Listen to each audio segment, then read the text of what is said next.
Hey there, story lovers, and welcome to the Story Dude Show with your host, Jared Dean Winchester, bringing you a fresh set of episodes for the month of August, starting with using fairy tales to shape your story if you are a writer.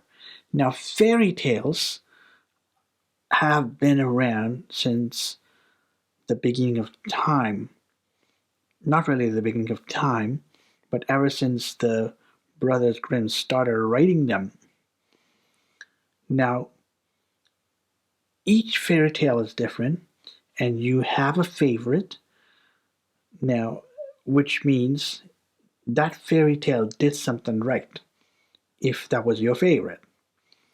Now, elements from that fairy tale can be used to shape your own story, whether or not this movie is a horror, a crime thriller, a thriller, or any number of genres that you are writing the story for.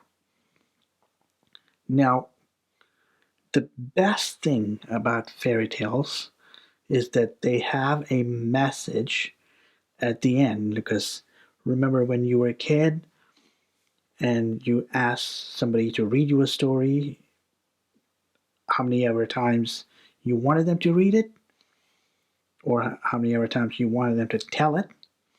At the end, there is a moral of the story, as it was called. This is actually the message, the central controlling idea for the fairy tale. Now, it's not like you can go and remake or bring to life any fairy tales that has been done as a cartoon into live action. It's not like that. Like the recent examples I'm going to give you here are from Beauty and the Beast and Aladdin. Two stories that were popular in cartoon form have been turned into live action film. Same was the case with Cinderella. It has had 5 or 6 different variations of it, maybe more, because I lost count. And there's also Maleficent, which is a retelling of the Sleeping Beauty story. And of course, there is Snow White, which I believe had a few different variations of the same fairy tale. It's not like that.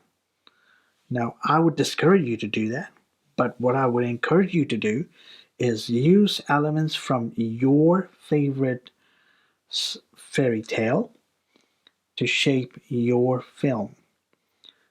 Now, the best way to do that is if you looked at your favorite fairy tale, broke it down, analyzed it, and what were the elements that worked, that resonated in you, you could use that to your advantage for your film to write your adult film,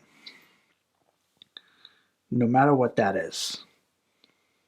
And once you do that, once you have the message, and once you have the central controlling idea, then you're in business. You start writing a story, and trust me, if a story doesn't resonate, or if a film doesn't resonate, or doesn't have a message or a central controlling idea, trust me, the audience will simply not care. They will be bored, they will leave. So, this is one way. Now, I actually read a book. The reason why I'm talking about this is because I actually read a book called Genre Screenwriting, and the author, actually, what he did was he specifically used examples to back up the point, but can use fairy tales or elements of fairy tales to tell your story or show your story. So this is a good chance for you to use fairy tales as inspiration, because as a kid, something about them taught you something. So, with that being said, try your best to look at fairy tales, use elements of it to shape your story or shape your film, whatever it is you're working on, whether it be comedy, thriller, action, fantasy, whatever it may be.